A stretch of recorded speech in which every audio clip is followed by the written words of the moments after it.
ভারতের পরিকল্পিত ক্ষেপণাস্ত্র হামলার পর দক্ষিণ এশিয়ার আকাশে যখন যুদ্ধের গন্ধ, তখন পাকিস্তানের পাশে দৃঢ়ভাবে দাঁড়ালো মুসলিম বিশ্বের গুরুত্বপূর্ণ শক্তি তুরস্ক। নয়াদিল্লির তথাকথিত অপারেশন সিন্দুর আসলে দক্ষিণ এশিয়ায় অস্থিরতা সৃষ্টির হীন চক্রান্ত বলেই মনে করছে আন্তর্জাতিক বিশ্লেষকরা।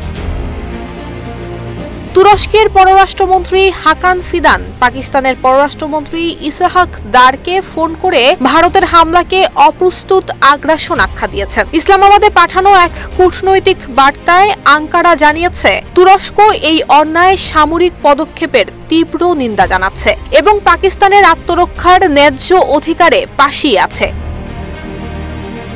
পাকিস্তানের পররাষ্ট্র মন্ত্রণালয় এক বিবৃতিতে জানিয়েছে, তুরস্ক আঞ্চলিক নিরাপত্তার অবনতিতে গভীর উদ্বেগ প্রকাশ করেছে এবং পাকিস্তানের প্রতি তাদের পূর্ণ সংহতিও পুনর্ব্যক্ত করেছে। দুই দেশ ঘনিষ্ঠভাবে পরিস্থিতি পর্যবেক্ষণ এবং সমন্বয়ের সিদ্ধান্ত নিয়েছে। আন্তর্জাতিক মহলেও ভারতের এই উস্কানিমূলক আচরণ নিয়ে তীব্র প্রতিক্রিয়া দেখা গেছে।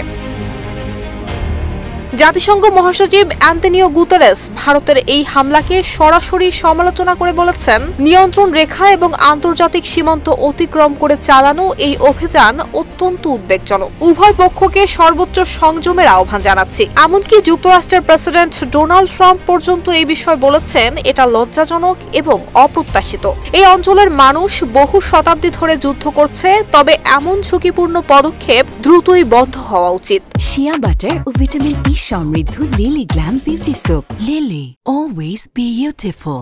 এদিকে ভারতের পক্ষ থেকে দাবি করা হয়েছে এটি ছিল সুনির্দিষ্ট এবং পরিমিত, কিন্তু বিশ্লেষকরা বলছেন এটি ছিল এক ধরনের রাজনৈতিক স্ট্যান্ড, যার উদ্দেশ্য ছিল অভ্যন্তরীণ ব্যর্থতা ঢাকতে একটি বহির্বিপক্ষ সৃষ্টি করা। পাকিস্তানের সামরিক বাহিনী স্পষ্ট করে জানিয়েছে, এই কাপুরুষোচিত আগ্রাসনের জবাব তারা উপযুক্ত সময়ই দেবে, কারণ শান্তি কখনোই একতরফা হয় না, আর সার্বভৌমত্ব নিয়ে কোনো আপোষ পাকিস্তান করে না।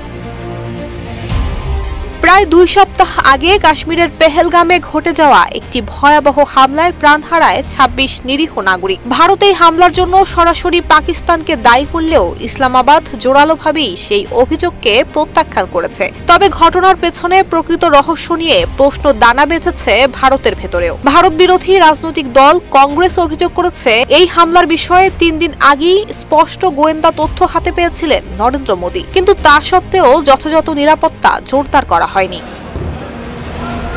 বিশ্লেষকদের মতে, এই হামলাকে কেন্দ্র করে ভারত এখন প্রতিবেশী দেশের বিরুদ্ধে আক্রমণাত্মক কৌশল নিচ্ছে, যাতে অভ্যন্তরীণ ব্যর্থতা আড়াল করে জাতীয়তাবাদী আবেগকে উস্কে দেওয়া যায়। তবে সন্ত্রাসের বিরুদ্ধে লড়াইয়ের নামে সার্বভৌম দেশের বিরুদ্ধে একতরফা সামরিক অভিযান আন্তর্জাতিক আইনের সুস্পষ্ট লঙ্ঘন বলেই মনে করছেন বিশ্লেষকরা।